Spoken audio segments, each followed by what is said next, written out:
Hey guys, welcome to my channel Miss Recap. In New York City, Eddie is trying to get his van back from the repair shop, but even offering all his rent money isn't enough to pay the bill. At that moment he gets a call from his daughter Sarah, but he ignores it to keep arguing with the mechanic. Eddie explains he needs the van to pick up his daughter and work doing deliveries, but the mechanic still doesn't care. Next, Eddie gets a call from his ex who yells at him because he hasn't picked up Sarah, who is still waiting at school. She reminds him that he never prioritizes his daughter and hangs up. Getting desperate, Eddie notices an employee's wallet on the table. He provokes the owner until he's pushed against the table, which allows him to steal the wallet without anyone noticing. After he leaves, he checks the wallet and is disappointed to see it doesn't have much money. When he reaches the main avenue, he looks around for potential victims, but there's nothing unattended. He starts tugging on car door handles, hoping to find one that's unlocked to no avail. One of the cars has a barking door that startles him, only for Eddie to befriend it and even give it some water. He also tries calling his friends to ask them for money, but nobody helps him. Buying lottery tickets doesn't work either because none of them have prizes. The next time Sarah calls Eddie, he does pick up and he has to hear her complain about abandoning her, but at least she also says she still loves him. After the call ends, Eddie notices a very fancy SUV in a remote parking lot and checks the door. To his shock, it's unlocked. He immediately gets inside and starts searching for anything valuable, but only finds sunglasses. When a person walks by, he makes sure to look away to hide his face. Without anything to steal, Eddie gets ready to leave, only to discover the door closed on its own and is now locked. He panics as he tries the other doors and tries to push them to no avail. When another person walks by, he has to hide again. Then he tries punching and kicking all the windows, however they don't even crack. Suddenly a tablet on the dashboard starts ringing with a call from a contact named Answer Me. Eddie ignores it and keeps on looking for a way out, unaware that someone is watching him through a hidden camera in the car. Eventually he finds a lug wrench in a compartment and hits the window with it, but this doesn't work either. As the tablet stops ringing, Eddie breaks the panel on the door and inserts his hand, only to accidentally get his arm hurt by a piece of metal. Soon the tablet starts ringing again and Eddie continues to ignore it while removing the panel, which doesn't open the door. Next he tries his phone, but he has no signal. Seeing no other options, Eddie ends up taking the call and meets William, the owner of the car. Eddie insults him and demands freedom, but William just laughs and makes the seats tase him as punishment. William explains that his car has been broken into 6 times without a single arrest, so he installed a special security system that makes the vehicle act like a prison. Freaking out, Eddie takes a gun from his bag and fires at the window, but the bullet bounces on the bulletproof glass and hits his leg, leaving him severely injured. At that moment a woman parks a car nearby and Eddie tries asking for help, but the windows are tinted and soundproof, so she just uses them as a mirror and leaves. Eddie's leg is heavily bleeding, yet William refuses to call an ambulance, claiming to be a doctor himself. When Eddie tries his phone again, it still won't work, and William clarifies that the car is jamming all signals. Tying his shoelaces around his leg isn't enough to stop the bleeding, and William keeps tasing him every time he uses bad words, so the combination of blood loss and electricity makes Eddie pass out. By the time he wakes up, it's nighttime and raining. To Eddie's shock, his leg and arm injuries have been bandaged. He checks his bag for something to consume, but both his water bottle and his snack bag are empty. The next morning William calls again and tries to share a story about his life, causing Eddie to snap. William tases him again before turning on the air conditioning and blasting yodeling music. At first Eddie says the song is alright, but this continues for hours and drives him absolutely crazy. That night he's so cold that he uses the seat covers as a blanket. When William calls, Eddie offers a sincere apology and promises not to be rude again. Without a word, William turns off the air conditioning but still won't let him go. The next morning Eddie pees in the empty water bottle before he starts destroying the car, hoping to find a way out, but nothing works. When William calls to mock him, Eddie notices someone staring at the parking lot from a balcony. They start talking, and when Eddie gets sassy, he gets tased again. That doesn't stop him from pointing out that if William lets him die, he'll get in trouble.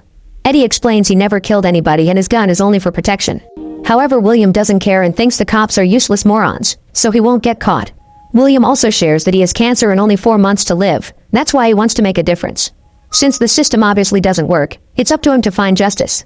He asks Eddie for his social security number because he wants to check his record. If this is Eddie's first offense, he'll be more gentle, but if he has a criminal history, he'll cut Eddie's fingers like people supposedly do to thieves in some countries. Eddie refuses to give him the number and points out that people are forced to steal because the system has failed to give them a job, while rich people like William hoard all the wealth. Unoffended, William tases him again and ends the call to restart the music. In the evening the temperature in the car starts going up and Eddie has to strip to deal with the unbearable heat. He feels like the rain is mocking him and he even considers drinking his own urine, but he can't bring himself to do it. William calls to offer him water and normal temperature in exchange for his social security number, and Eddie has no choice but to take the deal. Once William has the number, he turns the heat off and reveals he hid a water bottle under the seat when he came to treat his prisoner's wounds. After drinking the entire bottle in one go, Eddie tries to fall asleep, but something in the pocket of his jacket is bothering him. It's the lottery tickets he bought earlier, and there's one he hasn't finished scratching. He does so now and can't help laughing when he discovers he's won the money he needed. William calls again to know what's happening and Eddie begs for food, sincerely apologizing for his crime with a rather sweet speech. Deciding that Eddie is not a psycho, William opens the glove compartment to reveal a snack. Eddie immediately grabs it and notices a switch inside before it closes up. William hangs up when he receives another call, but Eddie can hear his voice on the speakers and the conversation confirms William is a doctor. Then the man announces he must go. Eddie notices the figure on the balcony moving, which means that's his captor. Once William has left the balcony, Eddie raises his middle finger for the camera and gets no reaction, which means William isn't watching him anymore. Then Eddie breaks the glove compartment and takes a picture of the circuits inside so he can analyze what he's working with. He inserts his arm and tries to reach the switch but ends up painfully breaking his nail in the process. When he tries again, the seats start tasing him because William is back and has seen him. The next day Eddie stays on the front seat pretending to rest, but he has his foot inside the glove compartment trying to get the switch. Another day passes and his body is getting so weak that he has no choice but to drink his own urine. That night Eddie's foot finally manages to reach the switch and turn on the car's power. He immediately jumps into the driver's seat and takes off, but the car stops in just a few minutes. William calls him to mock him and the car takes off again, but this time the owner is controlling it remotely. As the car moves through the streets, William plays classical music while pointing out that everyone lives in fear because crime has taken over New York. Eddie panics when the car starts going dangerously fast and it eventually stops in a dark alley where two criminals are beating up a man. William turns on the car lights and honks the horn, getting the attention of a thug who raises his shirt to show he carries a gun. The car speeds up and runs over the guy while William laughs. The second thug begins to run in fear while shooting behind him, but the bullets do nothing on the bulletproof glass.